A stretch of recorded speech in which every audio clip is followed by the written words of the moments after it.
Students, IR spectroscopy के chapter में आज हम पढ़ेंगे applications of IR spectroscopy.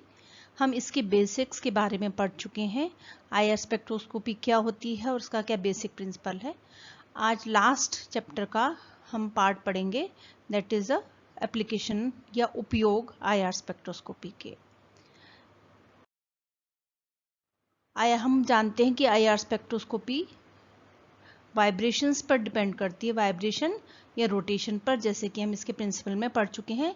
Molecule के बीच का जो बॉन्ड होता है वो हम स्प्रिंग के अनुसार मानते हैं कि स्प्रिंग जैसा होता है, और जो मॉलिक्यूल्स हैं वो बॉल नुमा है, और उनके अंदर जैसे हम आईआर एनर्जी देते हैं तो उनके अंदर वाइब्रेशन होता है और डायपोल मोमेंट में चेंज होता है, और डायपोल मोमेंट में चेंज होने के कारण वो आईआर रेडिएशन को एब्जॉर्ब करते हैं।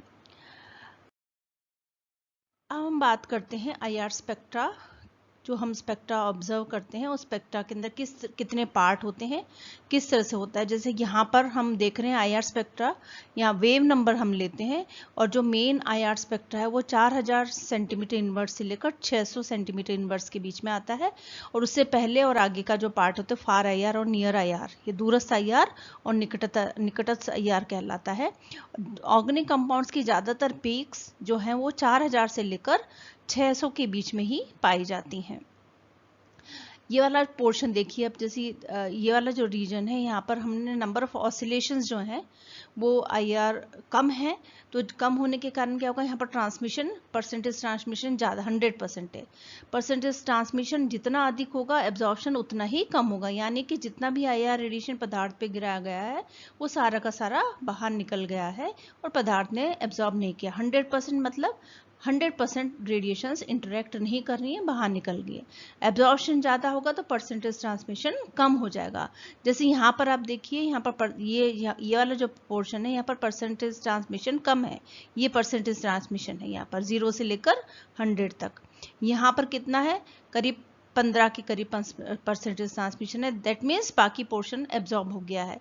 तो यहाँ पर परसेंटेज ट्रांसमिशन कम है, दैट मीन्स एब्जॉर्प्शन हुआ है। यहाँ पर ज़्यादा है, दैट मीन्स यहाँ पर एब्जॉर्प्शन कम हुआ है।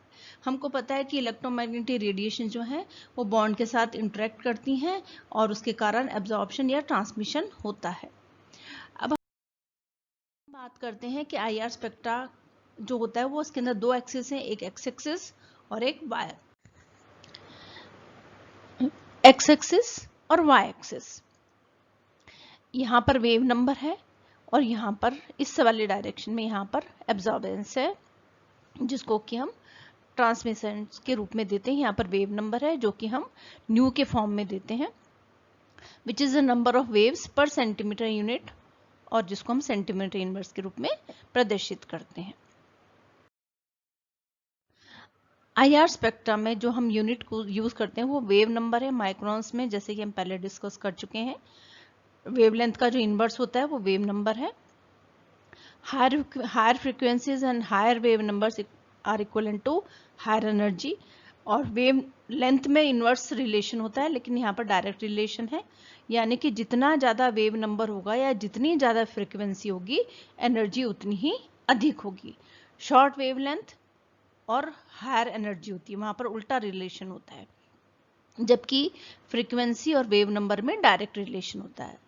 The unit is use rather than frequency, यहाँ पर हम फ्रीक्वेंसी यूज नहीं करते, हम यहाँ पर यूज करते हैं वेव नंबर। और हमने पहले भी बताया कि यहाँ पर मिड इंफ्रारेड जो कि 600 से लेकर 400 सेंटीमीटर इनवर्स होता है, वो वाला हिस्सा हम काम में लेते हैं आईआर स्पेक्ट्रोस्कोपी में। जनरली हम ये पहले भी हम पढ़ चुके हैं कि आईआर स्पेक्ट्रोस्कोपी में हमने देखा है कि जितने भी लाइट एटम्स होते हैं, जैसे हाइड्रोजन है, हाइड्रोजन नाइट्रोजन के साथ जुड़ा हुआ, हाइड्रोजन ऑक्सीजन के साथ जुड़ा हुआ है, तो इनके बीच का जो बॉन्ड है उसके अंदर ऑसिलेशंस ज़्यादा होते हैं, यहाँ पर वाइब्रेशंस ज़्यादा होते हैं, और जितने ज़्यादा वाइब्रेशंस होंगे उतनी ही उसकी एनर्जी बढ़ जाएगी। तो यहाँ पर कार्बन और हाइड्रोजन की अपेक्षा ऑक्सीजन हाइड्रोजन के अंदर मतलब जो इस तरह से वाइब्रेशन बढ़ता जाएगा हाइड्रोजन के कारण, क्योंकि हाइड्रोजन लाइटर एटम है तो वो फास्ट वाइब्रेट करेगा, और फास्ट वाइब्रेशन करने से उसके अंदर एनर्जी बढ़ जाएगी। इसी तरह से ट्रिपल बॉन्ड, डबल बॉन्ड और सिंगल बॉन्ड का भी जो सीक्वेंस है वो इस तरह से रहेगा। ट्रिपल बॉन्ड के अंदर हायर फिर डबल बॉन्ड में उससे कम और सिंगल बॉन्ड में सबसे कम ऑसिलेशंस होंगे, तो यहाँ पर कम एनर्जी और ट्रिपल बॉन्ड में ज़्यादा एनर्जी होगी। तो उसके अनुसार हम पहचान लेते हैं कि ये डबल बॉन्ड है, ट्रिपल बॉन्ड है या सिंगल बॉन्ड है। अब IR स्पेक्ट्रम के अंदर the detection of different bonds हम पहचान सकते हैं, जैसे भी अभी आपको बताया है। और जो पीक्स होती हैं वो भी डिफरेंट होती हैं। Peak area of a IR band is not directly proportional to the concentration of the functional group producing the peak, जैसे कि NMR में होता है, यहाँ पर ऐसा नहीं होता। The intensity of an IR band is affected by two primary factors, whether the vibration is one of the stretching or bending, electronegativity difference of the atoms involved in the bond। ये दो factors हैं जिस पर कि IR spectra की stretching या bending की energy depend करती है। For both effects, the greater the change in dipole moment in a given vibration or band, the larger the peak. The greater the difference in electronegativity between the atom involved in bonding, the larger the dipole moment. So the stretching will change dipole moment more than the bending. That means in dipole moment change will occur more in stretching, appears more in stretching than a bending vibrations. Next is the IR spectrum, the detection of different bonds. That is, it is important to note the peak intensities show the effect of these factors. S denotes a strong bond, M denotes medium and W denotes a weak. हम देखते हैं कि IR spectra के नीचे लिखा रहता है peak के पास S, M या W। तो S डिनोट करता है स्ट्रॉन्ग पीक, मतलब पीक इज टॉल होती है, जिसमें ट्रांसमिटेंस वहाँ पर 0 है, 0 से 35% के बीच में होगा, तो वो पीक हमको बड़ी सी दिखाई देगी, स्ट्रॉन्ग पीक दिखाई देगी। मीडियम पीक की जो हाइट है वो 75 से 35% के बीच में होगी, और वीक जो पीक है वो बहुत शॉर्ट पीक होगी, जो कि 90 से 75% जिसके अंदर ट्रांसमिटेंस होगा, और बाकी वो एब्जॉर्ब कम करेगी। तो इस तरह से हमको 3 तरह की पीक दिखाई दे सकती है। इसके अलावा हमको ब्रॉड पीक भी दिखाई देती, चौड़ी सी पीक दिखाई देती है। वो ड्यू टू कई बार हाइड्रोजन बॉन्डिंग के कारण जो पीक हमको दिखाई देनी चाहिए, या कई ऐसे इलेक्ट्रोनेगेटिव एलिमेंट अगर जुड़े रहते हैं तो वो पीक चौड़ी हो जाती है उन फैक्टर्स के कारण, तो हमको ब्रॉड पीक दिखाई देती है। तो टोटल हमको स्ट्रॉन्ग, मीडियम, वीक या ब्रॉड पीक हमको किसी भी स्पेक्ट्रा में दिखाई दे सकती है, और हम उससे पहचान सकते हैं कि कंपाउंड के अंदर किस तरह के फंक्शनल ग्रुप प्रेजेंट हैं। नेक्स्ट हम बात करते हैं, अगर हम स्पेक्ट्रा का एनालाइज करते हैं तो the primary use of the IR spectra is to detect the functional group. मतलब हम पूरे कंपाउंड का स्ट्रक्चर नहीं पता लगा सकते, लेकिन हम सिर्फ ये पता लगा सकते हैं कि उसमें किस तरह का फंक्शनल ग्रुप प्रेजेंट है। कार्बन कार्बन के बीच में सिंगल बॉन्ड है, डबल बॉन्ड है, ट्रिपल बॉन्ड है, OH ग्रुप प्रेजेंट है, एसिडिक ग्रुप प्रेजेंट है, एल्डिहाइड ग्रुप प्रेजेंट है, कीटोनिक ग्रुप प्रेजेंट है। इस तरह के फंक्शनल ग्रुप हमको पहचान सकते हैं हम यहाँ पर। और because the IR looks at the interaction of a electromagnetic spectrum with the actual bond, it provides a unique qualitative probe into the functionality of a molecule, as functional groups are merely different configurations of different types of bonds.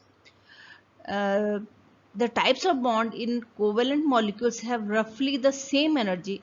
For example, carbon-carbon double bond and carbon-oxygen double bond. Carbon hydrogen single bond and nitrogen hydrogen single bond have equally nearly same energy, so they show up a similar region of the they show a peak in a same region of IR spectrum. The all organic functional groups are made of multiple bonds and therefore they show a multiple IR bands, that means peaks। यानी कि एक ही जो bond, एक ही जो functional group है वो अलग अलग जगह पर हमको पीक दे सकता है। जैसे कि हमने देखा, अगर हम एसिड लेते हैं तो COOH, तो यहाँ पर कार्बन ऑक्सीजन के बीच में डबल बॉन्ड भी है, और कार्बन ऑक्सीजन के बीच में सिंगल बॉन्ड भी है, और ऑक्सीजन हाइड्रोजन के बीच में सिंगल बॉन्ड भी है। तो इस पूरे फंक्शनल ग्रुप के लिए हमको सिर्फ एक पीक नहीं दिखाई देगी, हमको 3-4 पीक दिखाई देगी, और उससे हम पहचान सकते हैं कि यहाँ पर COOH ग्रुप प्रेजेंट है। यानी कि 3-4 पीक के कॉम्बिनेशन से हम पहचानेंगे कि यहाँ पर कौन सा ग्रुप प्रेजेंट है। ये हमने ब्रॉडली देखा है कि कौन कौन से फंक्शनल ग्रुप किस रेंज में प्रेजेंट रहते हैं। ये जैसे 4000 से लेकर 2700 के बीच में, ये जो ब्लू कलर से प्रदर्शित किया गया है, इसके अंदर हमको जनरली जो हाइड्रोजन बॉन्ड है, hydrogen oxygen, hydrogen nitrogen, carbon hydrogen single bond, इसकी पीक हमको दिखाई देती है। 2700 से लेकर 2000 के बीच में हमको कार्बन कार्बन ट्रिपल बॉन्ड या कार्बन नाइट्रोजन ट्रिपल बॉन्ड की पीक हमको दिखाई देती है। और 2000 से लेकर 1600 के बीच में हमको डबल बॉन्ड की पीक दिखाई देती है। और 1600 से लेकर 600 के बीच में हमको ये फिंगरप्रिंट प्रिजन कहलाता है, और इसमें हमको कार्बन कार्बन कार्बन नाइट्रोजन या कार्बन ऑक्सीजन की सिंगल पीक हमको दिखाई देती है। तो जिस एरिया में पीक दिखाई देती है उसके आधार पर हम ये पहचान लेते हैं कि कार्बन ऑक्सीजन में डबल बॉन्ड है, कार्बन कार्बन ट्रिपल बॉन्ड है, ऑक्सीजन हाइड्रोजन बॉन्ड है, या कार्बन कार्बन सिंगल बॉन्ड है। इस तरह से हम इसको अलग अलग बॉन्ड्स को पहचान लेते हैं। आती है, अब हम एक एक कंपाउंड लेते हैं। हम कुछ फंक्शनल ग्रुप आप आज करेंगे और कुछ नेक्स्ट लेक्चर में करेंगे। तो फंक्शनल ग्रुप की को हम देखते हैं। जैसे सबसे पहले हम लेते हैं एल्केन। यहाँ पर हमने 1 ऑक्टेन लिया है। ऑक्टेन कार्बन की संख्या 1 2 3 4 5 6 7 और 8 कार्बन एटम वाला हमने स्ट्रक्चर लिया है। तो यहाँ पर इस वाले कार्बन पर ये 3 हाइड्रोजन है, और यहाँ पर 2 H2 प्रेजेंट है, यहाँ पर हाइड्रोजन प्रेजेंट है। तो यहाँ पर हम देखते हैं कि एल के अंदर एल्केन्स क्या होते हैं, कॉम्बिनेशन ऑफ कार्बन कार्बन और कार्बन हाइड्रोजन बॉन्ड्स प्रेजेंट रहते हैं। तो carbon carbon stretching and bending vibrations हमको 1360 से लेकर 1470 सेंटीमीटर इनवर्स पर दिखाई देती है।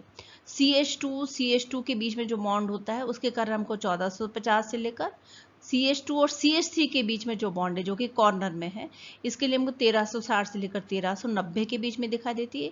और sp3 हाइब्रिडाइज्ड कार्बन की जो पीक है वो 2800 से लेकर 3000 पर हमको दिखाई देती है। स्ट्रॉन्ग बैंड हमको ये दिखाई देती है। तो यहाँ पर आप देखिए ये वाला जो बॉन्ड है, ये वाला जो बैंड है, ये वाली जो बैंड दिखाई दे रही है, स्ट्रॉन्ग बैंड है ये हमको इस वाले रेंज में दिखाई देगी। यहाँ पर ये 3000 से लेकर 2800 से लेकर 3000 की जो पीक है वो ये वाली है।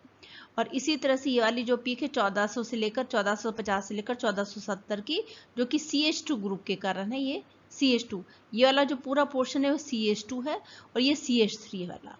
तो CH3 के कारण ये वाली पीक है, और CH2 के कारण ये वाली पीक हमको दिखाई देती है। तो हम CH2 और CH3 के बीच में डिफरेंस पता लगा लेते हैं, कितने कार्बन एटम पर CH2 है और कितने पे कर, इसके एंड में दोनों एंड पर CH3 प्रेजेंट है तो उसके कारण ये वाली पीक, और बीच वाले पे CH2 प्रेजेंट है तो उसके कारण ये वाली पीक हमको दिखाई देती है। नेक्स्ट हम बात करते हैं, ये आगे दिखा दिया आपको किस तरह से पीक हमको दिखाई देगी। नेक्स्ट हम बात करते हैं ऑक्टीन की। 1 ऑक्टीन मतलब एक डबल बॉन्ड है, यहाँ पर एक डबल बॉन्ड के कारण पीक हमको दिखाई दे रही है। तो यहाँ पर ये देखिए 2 पीक मेन है, ये वाला जो रेंज है वो इन हाइड्रोजन्स के कारण है, और ये कार्बन कार्बन के बॉन्ड के बीच में ये carbon carbon bond double bond के कारण ये है, ये और सिंगल बॉन्ड के कार्बन हाइड्रोजन सिंगल बॉन्ड के कारण ये वाली पीक है। तो विनाइल स्ट्रेचिंग, क्योंकि विनाइल कार्बन एटम है यहाँ पर, तो उसके अकर जो विनाइल कार्बन CH जो स्ट्रेचिंग है वो हमको 3000 से लेकर 3100 के बीच में ये वाली जो पीक है, ये वाली पीक हमको दिखाई दे रही है। ये वाली पीक हमको दिखाई दे रही है जो कि 3000 से लेकर 3100 के बीच में, और ये किसके कारण है, कार्बन हाइड्रोजन के कारण, कार्बन और हाइड्रोजन के बीच के बॉन्ड के कारण ये वाली जो पीक है वो कार्बन हाइड्रोजन के बॉन्ड के कारण हमको दिखाई दे रही है।